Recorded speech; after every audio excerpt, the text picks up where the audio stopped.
안녕하세요. 오늘은 그 가족 사랑의 퍼즐 조각이라는 주제로 이제 희망 놀이를 나누게 된 문원희입니다.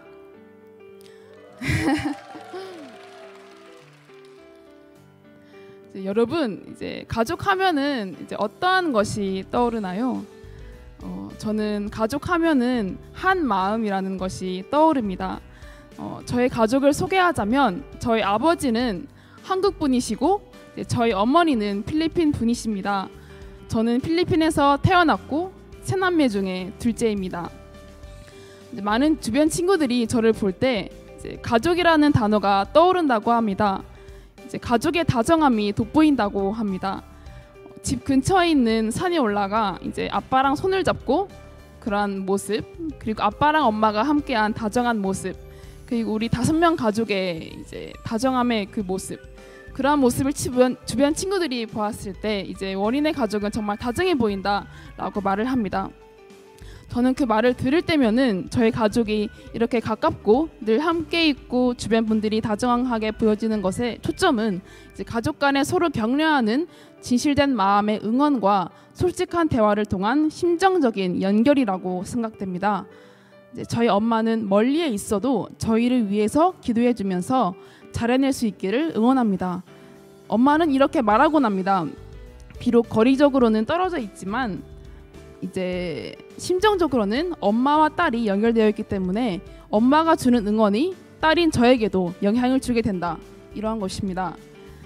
그래서 한 경험을 여러분에게 소개해드리자면 제가 대학생 때 해외 교육 봉사 프로그램을 위해서 한국에서 모금 활동을 했었습니다. 이제 해외 봉사를 위한 모금 활동이라는 취지는 좋았지만 처음 해보는 활동이었기 때문에 잘할 수 있을까 하는 걱정이 있었고 이제 이에 선배님께 조언을 구하면서 진행을 했었습니다. 하지만 처음이다 보니까 쉽지만은 않았고 잘 안 되어서 길거리를 돌아다니고 있을 때 엄마가 생각나서 엄마에게 연락을 했습니다. 엄마는 이제 원희 잘하고 있다, 포기하지 말라, 넌 혼자가 아니다, 늘 응원하고 있다, 할 수 있다 하면서 응원의 영상까지도 보내주셨는데요. 이제 응원의 메시지 영상을 그 자리에서 보면서 다시 힘을 낸 순간도 기억이 납니다. 엄마의 응원이 전해지고 그 응원의 힘을 받아서 포기하지 않고 끝까지 달릴 수 있었습니다. 저희 엄마는 외할머니의 이야기를 해주셨는데요. 외할머니는 집에 없는 아이들을 입양하시면서 자신의 자녀처럼 키우시고 이제 사랑으로 보살펴 주십니다. 외할머니를 닮은 엄마는 주변 이웃을 가족처럼 여기시고 진실된 사랑의 마음으로 베풀어 주십니다. 엄마의 모습을 보면서 저도 위하는 삶에 대해서 배울 수 있었습니다. 또한 가족 구성원 중에서 한 명이라도 아파한다면 온 가족 구성원이 그를 위해서 진심으로 격려해주고 응원해준다는 것을, 그리고 가족은 한 마음을 갖고 있다는 것을 직접적인 경험을 통해서 느낄 수 있었습니다. 예를 들면 여동생이 어떤 일로 인해서 마음을 아파하고 있습니다. 계속 방에 나오려고 하지 않으려 하고 있고 미래를 향하는 것을 두려워하고 있습니다. 그 여동생을 본 가족들은 어떠한 마음이 들까요? 왜 아파하는지 들어보려고 하고 계속적으로 관심을 주고 격려해 주려고, 그리고 옆에 있어 주려고 할 것입니다. 그 여동생의 아픈 마음이 온 가족도 마음이 아프기 때문에 그 여동생의 아픈 마음을 들어주고 격려해 줄 것입니다. 그러면서 여동생은 이제 자신에게 관심을 가져주고 진심으로 걱정해주는 가족의 진실된 마음이 와닿아 다시 힘을 내고 일어설 수 있게 되는 계기가 될 것입니다. 이렇게 가족은 마음이 하나이기 때문에 힘들 때 서로가 격려해주면서 그 고통의 연고를 바르듯이 치유해주고 힘을 주는 소중한 존재라고 생각합니다. 또한 모든 가족 구성원이 서로가 함께 지내면서 서로의 장점을 나누어주고 성장시켜줄 수 있다고 생각합니다. 저희 아빠는 정이 많으시고 배려심과 부지런한 면이 있으십니다. 아빠가 일하고 돌아올 때 치킨을 사오시고 뭐 먹고 싶은 것이 없는지 늘 물어보아 주시곤 하였습니다. 맛있는 음식이 있을 때 먼저 먹으라고 배려해 주셨고 우리를 향한 아빠의 사랑의 마음을 느낄 수 있었습니다. 또한 아빠는 온 가족이 셔틀버스를 타야 할 때면 이제 버스가 오기 10분 전에 일찍 나가셔서 버스를 기다리셨고 가족 중에는 아직 준비가 되어 있지 않거나 하면은 이제 나가야지 하면서 제 시간 안에 갈 수 있도록 해주셨습니다. 이렇게 미리미리 하는 습관을 가지신 우리 아빠를 보면서 10분 전에는 버스 정류장에 도착할 수 있도록 노력을 하게 되었습니다.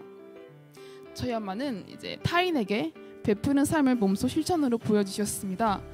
엄마가 맛있게 요리를 하는 음식이 있을 때 옆집 할머니와 이웃 그리고 주인 집에게 갖다 주어서 음식을 나누어 먹었고, 저희 집이 바디를 가꾸는데 정성스럽게 심은 상추나 야채들을 나누어 주었습니다.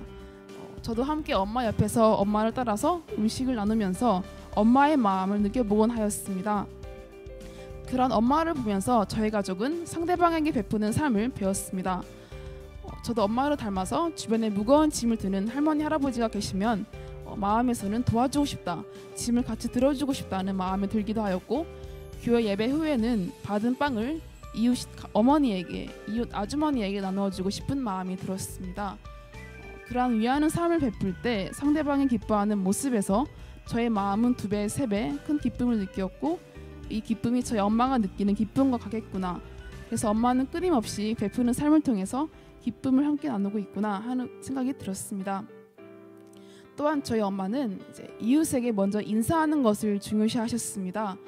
이웃을 만날 때 먼저 인사를 하여서 수소작용을 이루어서 좋은 관계로 이어나갈 수 있고, 그 이웃은 가족이기 때문에 서로 인사를 나누는 중요성에 대해서 말씀을 해주셨습니다. 그래서 할머니 할아버지가 지나갈 때면 가족이라고 생각하게 되어서 반갑게 인사하고, 인사를 통해서 좋은 관계를 맺고 그 관계가 이어질 수 있다고 생각했을 때 인사의 중요성 또한 엄마로부터 배울 수 있었습니다. 주변 이웃들을 가족으로 대하시고 진심으로 위하고자 하는 엄마의 모습에서 위하는 삶을 배울 수 있었습니다. 저의 친언니 원영 언니는 언니로서 동생들을 잘 챙겨줍니다. 여동생인 제가 고민이 있을 때 빠르게 눈치를 채워서 힘든 일 있어? 고민 있어? 하면서 먼저 물어보아 줍니다. 마음을 헤아려주고 진심 어린 조언도 해주었는데요. 제가 좋아하는 닭강정을 사와서 함께 먹으면서 이야기를 자주 나누었습니다. 저도 제 남동생에게 물어봅니다. 동생아, 요즘 마음 어때? 누나로서 남동생이 현재 느끼고 있는 마음을 들어주고 싶었습니다. 저희 남동생인 형진이는 일을 효율적으로 잘 해내는 점에서 저 또한 배울 점이 많았습니다. 코로나가 한창 유행했던 시기에 남동생과 함께 H제 매그놀리아 국제병원에서 알바를 한 적이 있습니다. 알바를 하면서 서투른 저의 모습을 볼 수 있었는데요. 오래 알바를 해왔던 남동생으로부터 피드백을 받을 수 있었고, 남동생이 효율적으로 일하는 모습을 봐온 저는 일을 잘 해나가는 방법 또한 배울 수 있었습니다.